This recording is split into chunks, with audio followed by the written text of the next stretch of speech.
Magandang araw mga kagulay, welcome back sa akin channel. Greggy Farmer nga po pala ulit to. Bali, pasensya na talaga kayo mga kagulay kung di ako nakakapag-update lagi. Bali ito nga, mag-aabono tayo ng ating talong mga kagulay. Isang buwan na siya mga kagulay. Isang buwan na siya sa bukas. Hindi, sa 6 mga kagulay. Bali 4 ngayon. Isang buwan na siya sa 6 mga kagulay. Yan na yung mga talong natin. Medyo nauuli lang siya mga kagulay, gawa nga ng nadidelay rin yung pag-aabono, gawa ng nung bagyo, nadelay siya ng pag-aabono mga kagulay. Tapos ngayon, hindi naman siya nadelay ngayon mga kagulay kasi Lunes ngayon. Lunes talaga yung kasi nung nakaraan, Biyernes, pero ni Lunes kasi nadelay, tapos ngayon nadelay naman. Hindi naman nadelay mga kagulay, mga 1 linggo rin ang pagitan. Bali kung tatanungin nyo kung anong gamit kong abono mga kagulay, ito nga, papakita ko sa inyo mga gulay. Ito, yung gamit kong abono, yung Yara mga kagulay. Yung si Unique 16, ito yung kulay ni Unique 16 mga kagulay. Ayan, madali lang siyang tunawin mga kagulay. At saka si Nitrabor mga kagulay. Ayan. Kung babasahin nyo yung nilalaman ng ng Unique 16 mga kagulay. Ayan, Yaramila Unique 16. Ayan ang laman niya mga kagulay. Yan. Kayo na lang magbasa mga kagulay. Yan yung nilalaman ng Unique 16 natin mga kagulay. Yan siya. Saka yung nilalaman naman ng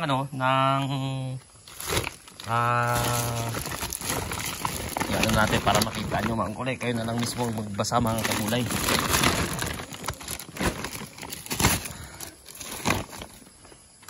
Ayan naman yung nilalaman ng ating Nitrabor mga kagulay. Ayan.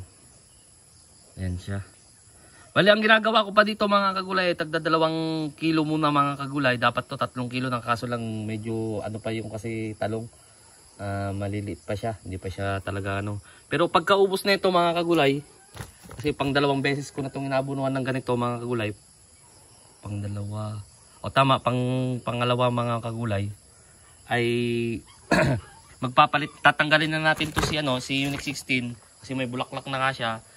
Ipapalit natin si Yara Winner mga kagulay. Ito ipapakita ko sa inyo mga kagulay. Tag 2 kilo pa lang yung tinitimpla mga kagulay, 2 kilong Unique 16, 2 kilong Nitrabor mga kagulay. Ito na yung ating talong mga kagulay. Ayan. Lumalabas na yung yung mga bulaklak niya mga kagulay. Hindi pa ako nagpo-pruning kasi hindi pa naman gano'n lumalabas yung mga sanga niya mga kagulay. Kasi nga ako nga dito mga kagulay ay way pruning talaga yung ko. Kapag magpo-pruning ako, ito mga tinatanggal ko to mga kagulay, mga sanga dito sa Y. Yun lang lagi nilang tinatanong sa akin kung kailan ba dapat mag-Y pruning kasi base sa experience ko mga kagulay sa Mindanao, 3 weeks nagpo-pruning na ako, Y pruning ako kasi lumalabas na kagad. Ito medyo nahuhuli kasi siya mga kagulay. Ayan. Kasi lumabas na yung unang bulaklak niya. Ito yung unang bulaklak niya. Ibig sabihin, ito yung pinakaway niya. Ayan. Yan yung pinakaway. Ito tatanggalin to mga kagulay. Yan yung... Kung mga kalala mga kagulay, kahit nagawan ko na to ng vlog nung nakaraan, nagawan ko na, ay gagawin ko pa rin mga kagulay para dun sa mga bagong subscribers natin mga kagulay para makita nila talaga sa mga nagtatanong. Kung kailan, kung anong buwan, kung anong ilang weeks bago mga kagulay. Kaya sinasabi ko lang nakadepende yan mga kagulay kung kailan lalabas yung unang bulaklak niya. Ito yung ating mga talong mga kagulay. May mga bulaklak na talaga. May mga nauuna nga talaga mga kagulay. Titignan natin.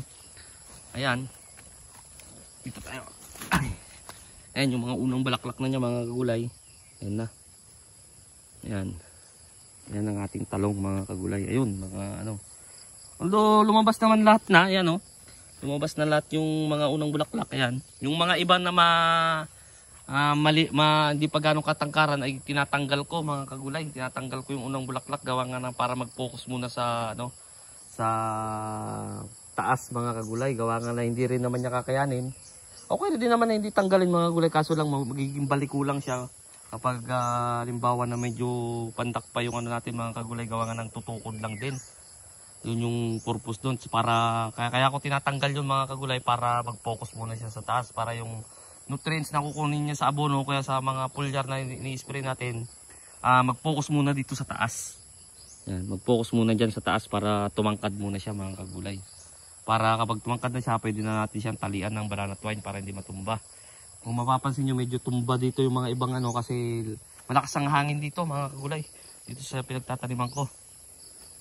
Malakas ang hangin. Ayan, parang uulan nga na naman mga kagulay. Walang pinagkaiba pala dito ang ang klima dito sa mas grabe pang ang ulan dito kaysa dun sa Mindanao mga kagulay kapag mga bare months na. Dito walang bagyo naman na yan, malayo naman yung bagyo, pero talagang ulan dito mga kagulay. Ito na yung mga talong natin yan. Yan. Ang papakita ko sa inyo yung pinagtutunawan nila 200 liters na mga kagulay, 200 liters na pangalan nito drum sa tagda 2 kilo. Ito yun mga kagulay, pinaghalo na dyan. Ayan. Nakikita nyo may puti rin yan. Kasi pinaghalo na yan mga kagulay. Ayan. Pinaghalo na. Ayun, nandun na yung didlig. 2 lata ng sardines mga kagulay ang ginagawa dito. Kasi ang plano ko dito, hindi na ako magdadagdag ng